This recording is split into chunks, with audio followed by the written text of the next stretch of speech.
Swim Things in Blue Springs, your one-stop shop for all things swim. Pools, spas, patio furniture, swimwear, and accessories. Visit them in Blue Springs or at www.swimthings.com.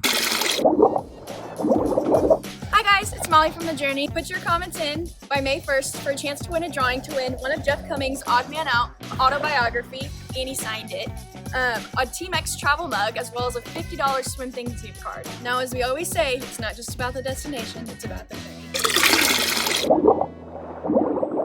We know weight isn't a depiction of health, and we know that everybody functions at different weights, and there's no right or wrong. And I think one of the bigger things I'll work on with females is, they'll start off with telling me they want to get to a certain weight, and they have this idea of this certain weight being their optimal performance. That's not based on anything. That's not factual. Your optimal weight is what you feel best at, what you perform best at. There is no number that says, okay, you're 5'10", you should be this, or you're a swimmer, you should be this. That doesn't exist.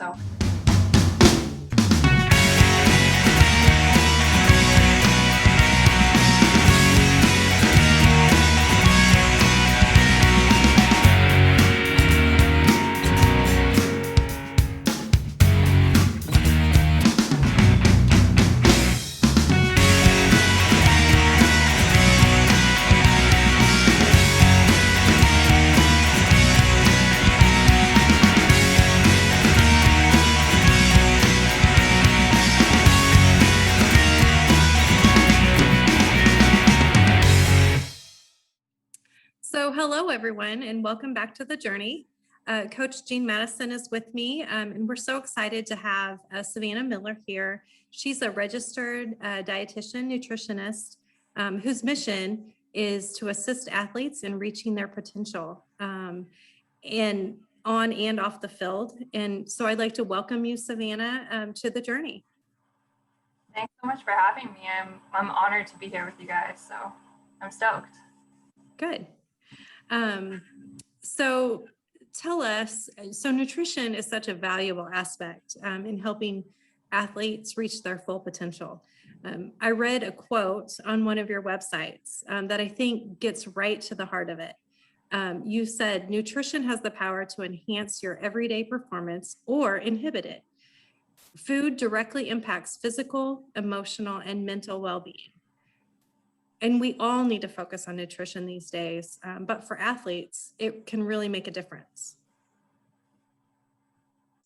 So tell us a little bit about your background and how your journey as an NCAA Division I swimmer at San Diego State University led you to become a registered dietitian who is now focused on helping athletes become better.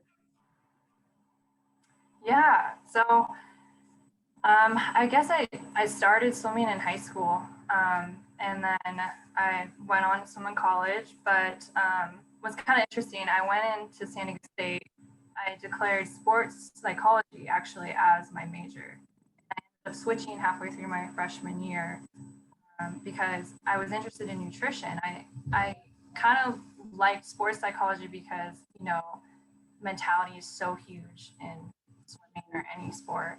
But I realized that nutrition was something that I felt I needed to improve and I wanted to learn more about. And I kind of looked at it as it's one of those things that can separate the good from the great. And I was an extremely competitive athlete. I guess I'm still competitive, but I thought nutrition could be that extra tool I would have in my back pocket and something I could work on to enhance my performance outside of the pool. So I'd say that's kind of the original reason I got into nutrition, and I love learning about it. It's a huge field, and you can go all different ways with it. So, yeah. That's awesome. That's super awesome. And, I guess kind of being at that collegiate level, was that kind of the gateway getting into, and what appealed to you kind of getting into nutrition? I know for me, nutrition is huge. And I really didn't know that in college. I didn't know how much it really affected me and how performance could really affect me. And so I guess what appealed to you to really go into that field in the sense of, was it your performance and seeing that, or was it just kind of learning it a little bit more? Yeah, I'd say it was both. I think, well, one of the things I love and I still love about it back then and now is that it's just always evolving. Like it's continuing to change. There's new research coming out all the time, especially, with sports nutrition. We have all these different supplements, and I was always interested in it and I wanted to learn about it. But I think for like right now, when I think of this, like what appeals to me, I'd say I love that it's personalized for each person. So I don't ever get bored of it because everyone's nutrition looks different because everyone is different. They swim different sports, they have a different life, they like different foods. And so I think the thing that appeals to me most about this field of study is it's constantly evolving, it's always different for everybody, and it's going to be based on listening to your body and fueling for your lifestyle or your goals. And that can be weight gain, weight loss, weight maintenance. And I think my approach on it is just really learning to listen to what it needs and your body and not restricting it. So kind of taking care of it for the long term, because being an athlete's awesome, but you retire eventually. And so I think developing those habits, not just for your sport, but like for the rest of your life is awesome.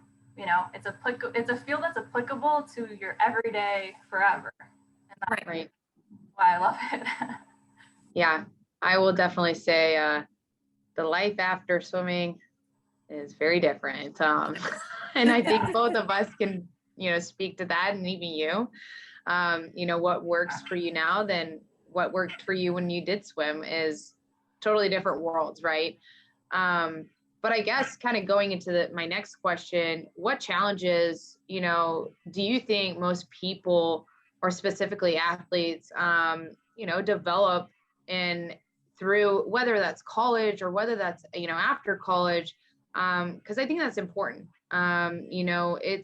It's hard, to know what is good for your body in college, and also, once you're done with it. So I guess kind of explain a little bit of those challenges that you've kind of seen, whether that's through your athletes or whether that's, people that are outside of the sport. Yeah, that's a great question. I think to answer, like for me, the challenges, I personally was always tired. I was that swimmer that had all their teammates sending them pictures of them asleep in class. Like I was falling asleep in class, and I was sick we had 2 taper meets a year, and I was sick. I either had a cold or a sinus infection, or I had the flu one year at every single one of them. And it's something that like I thought, like it's one of those factors. I thought I was eating healthy. I thought because I didn't eat sweets or I didn't drink soda that I was eating healthy. And I think it took me realizing, going through my athletic career and my undergrad and my internship, that healthy is for everybody. There's no, like, we label things as healthy, but it's like, well, what does that even mean? And for me, healthy would have been eating more, not being so run down, not being so prone to illness. And I think it took me a while to figure that out. I kind of am bummed it took me so long. But I also now get to enjoy helping other people have that not take them as long, if that makes sense. But yeah, I think personally, I really struggled with knowing what to eat. And then you also have all those outside pressures, right? Because sport where you're just always exposed. And so you have like that pressure of you're not just eating healthy to be healthy, but you got to look healthy. And then I think as a coach, I saw this on the other side when I was coaching collegiate or high school. I think it's really hard for people to know what is healthy because our media is so misleading. People are so good at marketing. I will read Yes. something that I know is total crap. Mm-hmm. Almost believe it. I'm like, wait, what? Because they word it so well, so like matter of fact. It's crazy and it's sad. Um, but yeah, I think from a coaching standpoint, I just think it's really hard for athletes, to know what is healthy, to know what to give their body based on all the stuff we see out there. And the serving sizes on labels, those are for a 2,000 calorie diet. And most athletes training 4 hours a day, they're going to be way higher than that, like 3,500 or plus, or some even. Yeah. So taking that into consideration, that the athletes, you are an anomaly. You are 0.01% of the population that's competing at that high level you're competing at. And so these recommendations of what's healthy are not geared towards you unless you are listening to like a registered dietitian who has a sports background or something like that. So I think from the coaching standpoint, I saw a lot of that. Like athletes would be like, well, that's what I'm supposed to eat. And I'm like, who said that?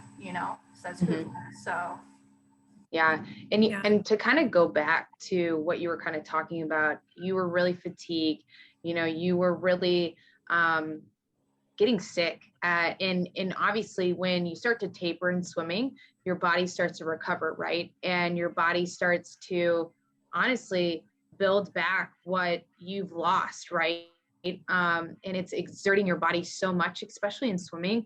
It's unreal what we put our bodies through in the sport of what we do. It's unreal. And when finally our body can recover at the end of the time, that's when you might get sick or you're fully getting into that recovery mode. And so talk to me about how like nutrition is a correlation, direct effect to recovery as well. And so I guess talk about recovery and how nutrition plays a huge fact in that process of recovering for your body to be at that elite level, I guess. yeah, no, that's a great question. So basically, like from the science standpoint, when you exercise, it causes an increased skeletal muscle ATP demand. And then this causes your cardiovascular and your respiratory systems to work together in coordination, and they're going to deliver oxygen and nutrients to the muscle that you're using. And so at low or moderate intensity exercise, your body can use carbohydrates and fat via aerobic metabolism in order to meet those energy needs. But as exercise intensity increases, the body's reliance on carbohydrates for a fuel source increase in order to generate that ATP through anaerobic glycolysis. So long-term fatigue is usually a result of glycogen depletions. And that's so important, maintaining carbohydrate stores in the muscle and the liver glycogen and the blood glucose. Like these are critical for optimal performance during like high intensity exercise, such as swimming or prolonged endurance exercise. And I think that's why, for me, I wasn't eating enough, and it wasn't even on purpose. I didn't plan. I didn't have, like pre meals for classes.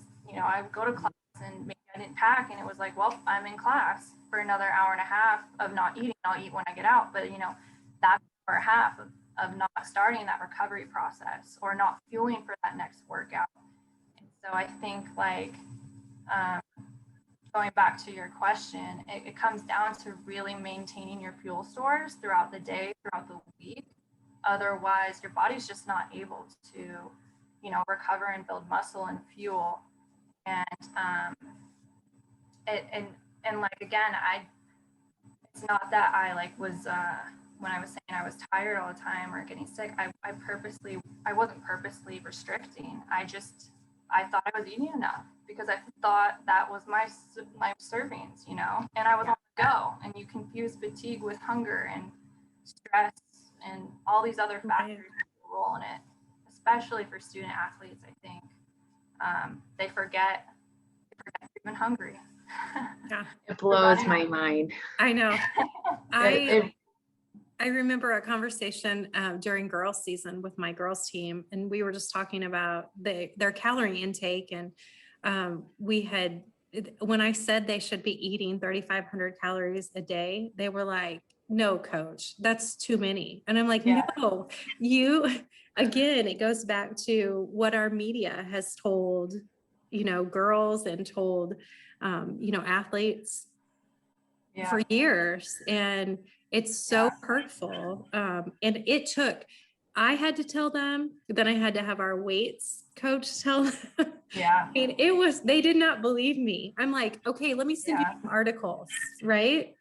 They don't understand. And it's hard. I mean, you talked about all the years of training and education that you've had to get where you're at and the knowledge that you now have. And just to share tidbits of that with athletes is so valuable.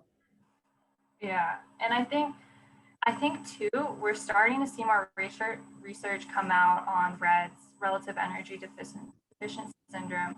And, that's something I sat in on a talk as an intern for the Olympic Training Center down here in Chula Vista.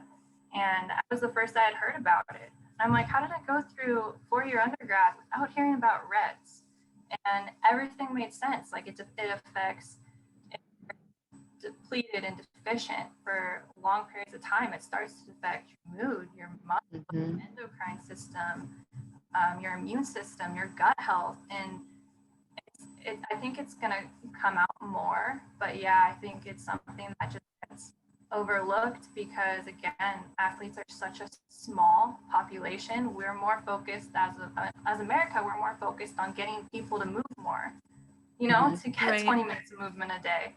As these athletes are moving nonstop and they're working hard for 4 hours straight, and then they're running around a class. So yeah, I like that you're on it and you're educating them, and that's awesome. Yeah, it's definitely a daily conversation. You have to stay on them because I mean, I have 2 high school boys myself who swim, and I'm constantly on them about what are you eating, and what suggestions do you have for parents or for an athlete whose parent does the grocery shopping, right? And who's cooking the meals for them, when they're wanting to change their diet or eat better to help their performance, what suggestions do you have for them? That's a great question. And it's definitely a challenge if you aren't the person who is making your meals, or even if you're a freshman who's eating at like a dining hall. But I usually say the number one thing is communication. So if you're, been eating a certain way for a long time and your parents are cooking the meals, obviously just trying to sit down and explain like, hey, I need to have more protein at my dinner, or like whatever I need a meal prep for my lunches or my snack before dinner, whatever you feel like your goal is, really being clear on communicating that with them and kind of explaining the why, just to help them understand so they can help you more. And then ideally having a plan. So you don't want to just say, hey, I want to do this, like be like, okay, this is how we can do it. I'm thinking I like chicken. So can we make a goal to have more chicken in the fridge so that I can have, a chicken and tomato or whatever sandwich, or I don't know, chicken pasta, I don't know. But yeah, really, I think communication is the number one thing. And kind of, if, parents are usually really supportive. So if you're kind of like, hey, I need more, I need to eat more. Can we have this in the fridge, and can you buy this at the store?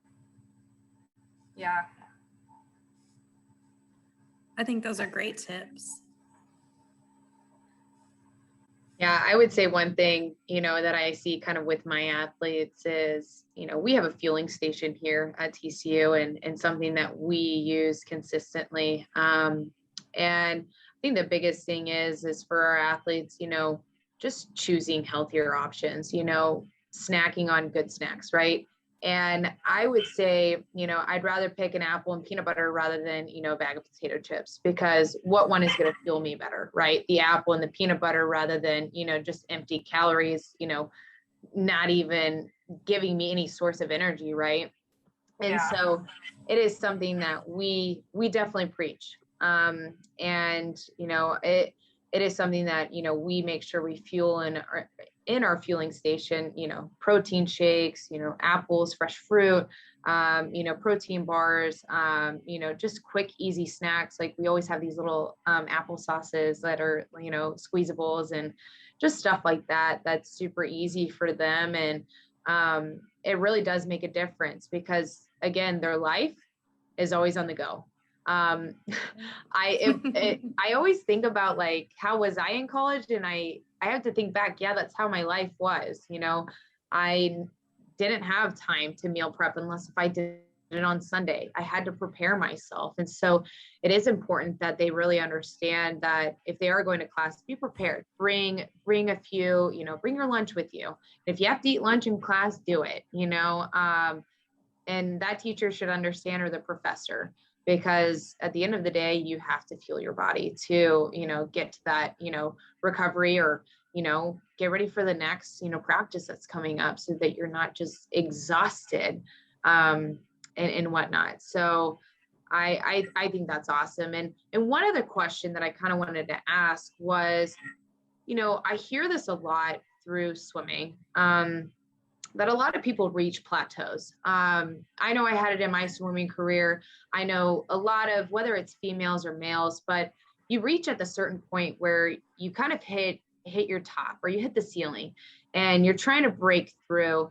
And I know that nutrition definitely can be that breakthrough through a plateau, because I mean, nutrition is so important. It really, really is. And so I guess talk to me about, if a swimmer is experiencing that plateau, and not really seeing the results in the pool, what would you say to an athlete? All right, we're here at this level, and let's find certain ways of how we can get to that next level that you really want to get.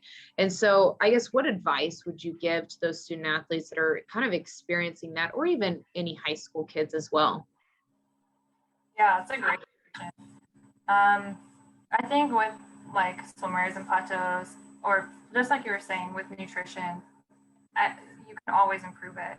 And that's part of the biggest thing with that, is kind of really taking a deep look at what your nutrition looks like right now.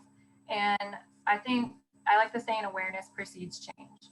And I think, I'll have athletes tell me, or just clients tell me, oh yeah, I eat this way, or I eat that way. And then I'll have them do a food recall for 5 days. Mm-hmm. It's completely different, And so we just don't realize that, oh yeah, I mean, I skipped the snack that day because I couldn't or something. And then that's 3 days of it. And that's, that's like half the week where you went into practice not fueled. And so I think really taking a deep look at, what your regular regimen looks like, not the days you did really well. And then how can you improve that? How can you set yourself up for success? How can you make it easier where it's not difficult and you have some backup plans? But yeah, I think just really being aware of kind of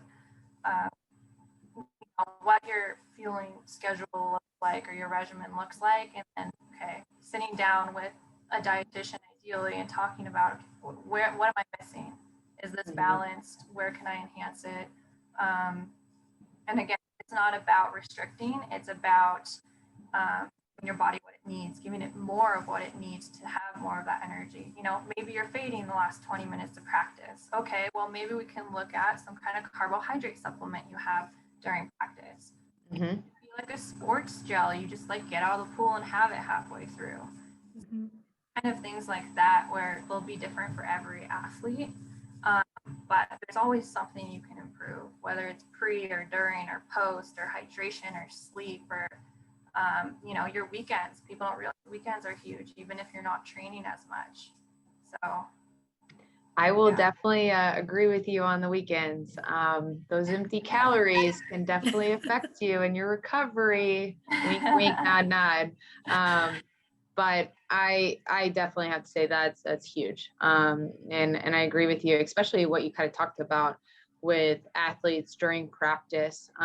We have these little stinger gels that they use throughout practice that we give them, and it's there, and it's like night and day. Kind of being able to see them finish a practice better than, not being able to have that. And it's a quick carbohydrate, ready, and it's easy, and it's not something that's going to sit in your stomach like a rock, like a sandwich or something like that. So yeah. That's Well, and I've talked to my swimmers about journaling their food habits, just to keep track, and sleep and those types of things. Because I think there's a lot of value to keeping track of what I ate that day, how I did at practice, how I slept that night, and for weeks, just to kind of track that, and so that they can see where their good progress is, or where they may have not done so well, and then see their practice, how that practice went or whatever. So and that's so key for swim meets too. And I try to tell everybody this, but like, you don't want to be trying new foods on the day you're racing. You want to know what foods sit well with you, what foods make you feel good, what foods fuel you, and that's where you need to test it, is the regular practice. Try new things. When you have like a day where you're doing sprints or pace work, take note. That's awesome. Journal. Because it's the same thing with our sport. You don't just swim a new stroke at a swim meet, right? You train it for a while. Same thing with nutrition. You can't just eat a really good meal right before you swim. You have to fuel like weeks, months before, and be recovering and be building muscle and endurance, and maintaining fuel needs. So I think that's awesome. They're journaling. I do want to ask you one quick question, because you talk about having consistency, before a meet or before, a race or whatever the case is. What do you say to an athlete when they go to a hotel? They have to have hotel breakfast and they're eating out every night. It's hard, right? Because it's very rich food. And I know, thinking back, whenever I was a swimmer, my stomach would be tossing and turning because of all the rich meals, because I wouldn't go out to eat every single, night. And that's kind of what you're doing at the conference level, or at a state meet, or at a club meet. And so I guess kind of talk about that a little bit, and how you can kind of make that a little bit more, easier. Yeah, no, that's huge. I remember some of the hotel meals I had, I felt like, I don't even know what this is, if I should be eating this. Yeah. But it's kind of going back to like what we said before, you just have to prepare. So you have to be proactive. That can look like calling the hotel, seeing what they have for breakfast. And that could also look like, if you are traveling with the team, a lot of teams will take grocery trips like the first day once you get there, and knowing what grocery store you're going to, and kind of having a plan. Do you have a refrigerator in your room? Will you have some way of storing things, or do you need to stick to like, dried fruit and nuts and nut butters or bread, things like that? But yeah, the biggest thing with that is what a lot of athletes don't want to do, because they're already so busy, but it's just preparing, being proactive, having a plan, knowing what works for them. And what's awesome about, our primary fuel source, carbohydrates, a lot of them you don't need to store in the fridge. So knowing you have some that work for you, whether that be oatmeal or bars, trail mix, or things like that you can bring with you, that aren't going to, go bad by not being in a refrigerator or freezer.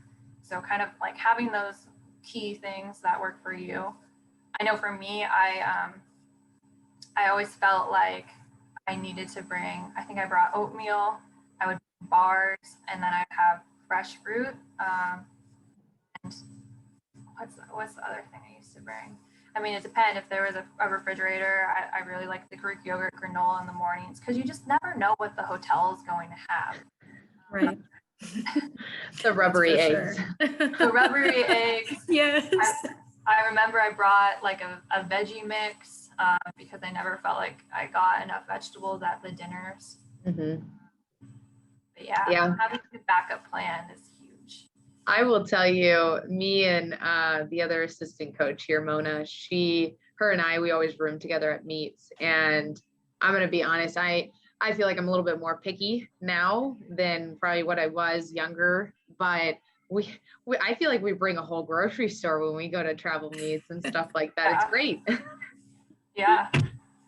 But it's just stuff that we like and that we're used to. And I'm a very regimented person, and I know she is as well. And so, I mean, I think that's a great idea, preparing before a meet and just kind of being like, all right, this is what I can do to be proactive and help myself, rather than kind of be like, oh, well, I don't have it. What can I do now? So, yeah.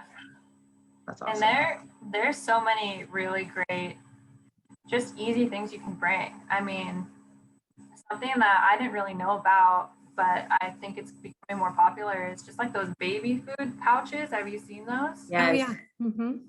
That's perfect. It's like fruits and vegetables, or you can just get the fruits, and it's like a go-go pouch, like a smoothie, a blender, So there's things like that and all kinds of supplements. But yeah, I like what you're saying. Routine is key, know what you like, have a plan, bring it with you. I'm the same way. Yeah. High maintenance. Hey, I don't call it high maintenance. I call being prepared. For right. Sure. Being prepared. Like yes. There you go. Yes. So, Savannah, one of the things that I loved as I kind of read through your bio and information was how you talked. And I think this hit me because as a high school counselor, I feel it's important to look at the holistic picture and treat the holistic person and have that approach. So talk to me a little bit about how you do that, how you're looking at not just the nutrition and physical health of a person, but also their mental health and helping them, become better. Yeah, great question. I mean, to be honest, like that's I think the hardest part for people is it's, like kind of the why behind what they put in their body, not so much knowing what to put. Because I think anybody can Google, what to eat, but it's really kind of part of what I get to do is, help people realize that they deserve to put good things in their body. That it is a form of self-love, and it's so important to fuel your body for optimal health. And that's kind of how I view nutrition is it's self-love. Like you're taking care of the home you have for your whole life, your body, and you only get one. And if you're going to spend money on anything, like let it be that, But there's so many things that go into nutrition, socioeconomic status plays a role in what foods you might have access to, location, and then obviously your relationship with food. So if you're somebody who does or doesn't eat because you're stressed, or so you can look at all of that side. And that's what I sit down and work on with my patients or clients is kind of like, okay, because awareness precedes change. So like kind of what are our habits, and kind of why, and then we talk about it, and then they kind of realize some things that maybe they didn't think about, and have kind of more of a self-love approach. Like, okay, I'm going to take the time to meal prep because I want to feel good and I deserve to feel good, and I know this will make me feel good. And so kind of approaching it like that, I think, is important. And like our behaviors are the hardest thing to change. How we think is so hard. That's what I found is the most challenging with working with anyone. And because habits are hard to break. They take a while, and we've been thinking a certain way or eating a certain way for so many years, and it can go all the way back to our childhood. Things like your parents saying finish everything on your plate. It's teaching you not to listen to your own hunger cues, your own satiety cues. And it's things like that we don't realize kind of that's where our habits stem from. So kind of digging deeper on that is kind of how I take a holistic look at the big picture approach. Well, and you mentioned, the parent, that says eat everything on your plate, and then, I kind of want to go back to when you talked about earlier, how coaches can also, or the media can also influence how your body image and what you think of that. And I think that there's, the people around us definitely influence how we feel about ourselves and how we look, or how we feel like we look.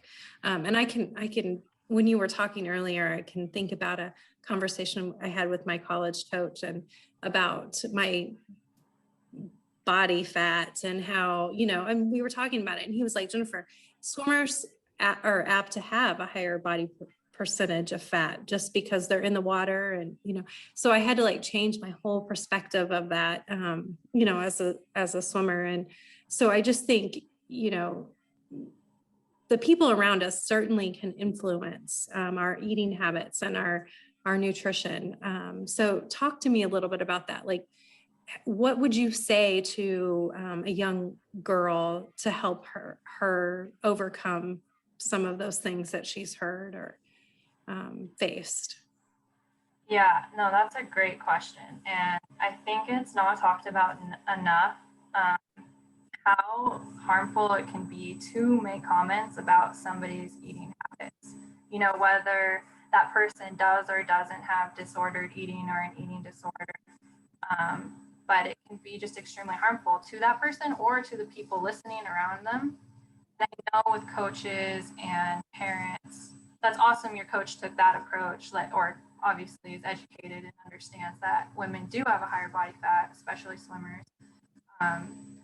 But, some coaches don't, and it's kind of suggested that athletes should lose weight. And you hear these horrible stories, of athletes getting injured or quitting or just really struggling because they're being pressured to lose weight. So I think it's just, really important, whether it's from a good place, you never want to comment on anybody's eating habits or body image.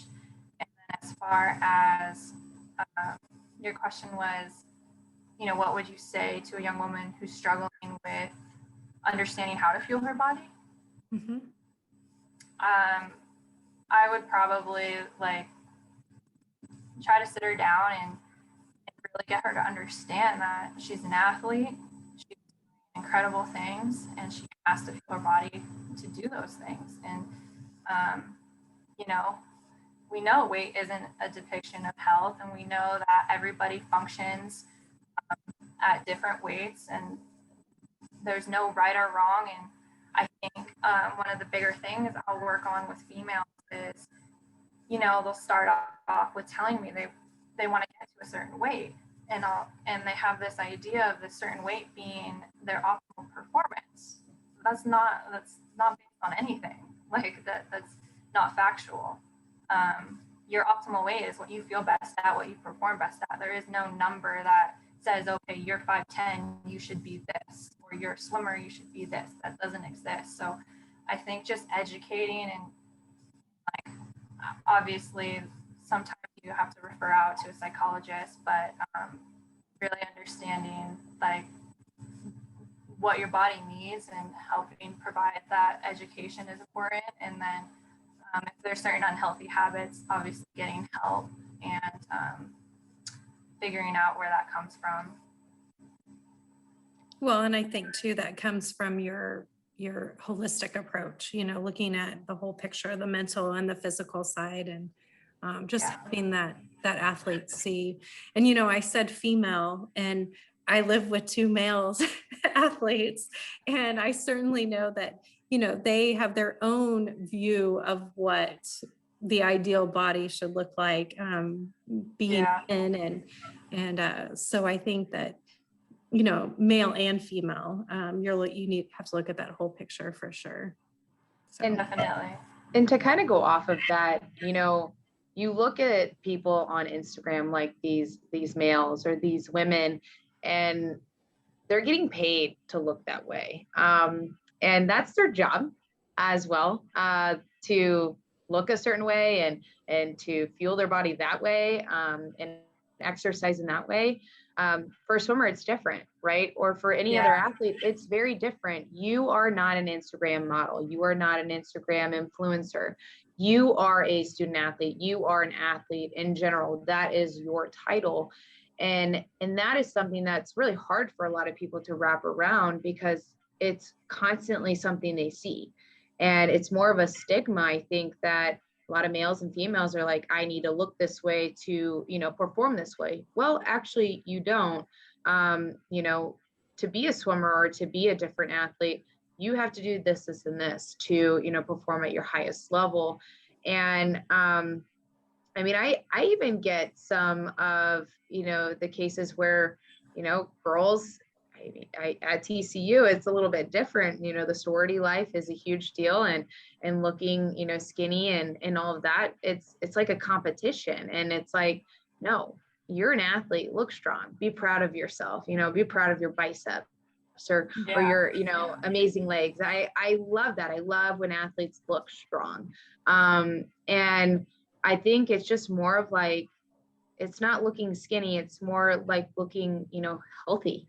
And it's hard as a coach, because I know for me, I know I will never say anything to ever put myself in the situation, but also to ever put my athletes in that situation of, making them feel a certain way or talk about things, because it's a fine line, right? I am not a professional, and that's why we have a dietitian that they can go to and talk about things, and why we really try to push that kind of stuff. And but again, it's hard as a coach when you see that, and they just can't realize that they're not those type of people on Instagram. You are an athlete, you are here to perform at the most elite level, and they're not. They don't have to do all of this other stuff that kind of correlates being an athlete. So it's crazy and interesting to me. Yeah, and the whole Instagram social media thing is heartbreaking. Half the stuff's photoshopped. It's like even real anyways. And going off of what you said, I've had a D1 swimmer call me and say, my dad says to be my best, I have to be at this weight. And it was just like, how do you go against somebody's dad who's telling them every single day that they need to be this, it's really heartbreaking, but there's no your optimal weight is what you feel best at. And she was perfectly great. I kept trying to tell her, do not try to lose weight. You are performing great, focus on fueling, eat when you're hungry. But to have a parent like in their ear, you can't really compete with them as a coach, as a dietitian. It's their so it gets hard. And some like sport parents are crazy. it's sad, but it is sad. Yeah, the weight thing is tricky. And I don't know if I kind of went on a tangent, but at one point we were talking about how I'll work with girls and they'll say they want to be a certain weight, but they realize that weight is they want to be that weight because they think they'll look like this other girl who's at that weight. That's an unrealistic expectation. You're never going to look like somebody else. Work on being your optimal, work on being your strongest, work on being your fastest in the pool and feeling your best, and your immune system, things like that. Because like weight looks the scale, I don't even use the scale with most of my clients because it's not helpful. The only time I use it is if I know they need to use it, because I'd rather do it with them, like, plan a regimen, but it's just not optimal. It's for assessing, your health for athletes. Yeah, it's honestly like, be you. Try not to be anybody else, and embrace your body, embrace yourself, because that's who you are. And I'm huge of that, but again, it goes back to that person and realizing that as well. They have to realize that, we can tell them all day or, whatever, we can give them advice, but it's got to be them, that believes in themselves and owns themselves, and owns who they really want to be and what they want to look like or how they want to perform, instead of trying to be someone else that they're not. So I think that's good. That's awesome. Definitely. Well, and there's such value to that, and telling your athletes, your kids over and over how valuable they are as human beings and how unique they are. And it's huge. So, and just helping them develop that confidence. For sure. So, and Coach, you had some, you've used Instagram to influence in positive ways. You talked about, how frustrating it is to see people on Instagram and compare yourselves, but you've had some great podcasts and interviews and out there on your own Instagram that I think I would love for people to check out. So how can they find you on there? Yeah, thanks so much. You can find me at Coach Sav Miller for Instagram or on Facebook. I also have like a Teammates Online community. It's just a free community where recipes or any kind of like wins or some workouts, things like that. But yeah, it's called Teammates Online on Facebook. I'd love if anyone's interested in joining. But yeah, I really enjoy using social media. It's an awesome tool. It's cool because you can, share information, put messages out there. It's also like a double-edged sword because then there's other people putting information out there that is also like maybe not helpful for young athletes. So just kind of always keep it in mind when you're on social media. Ideally, if they're licensed, ideally, if they're licensed, they have an obligation to put factual things up. So just kind of, if you are an athlete on social media, follow the people that are educated in the field, not, the influencers who are promoting products is kind of what I have to say on that.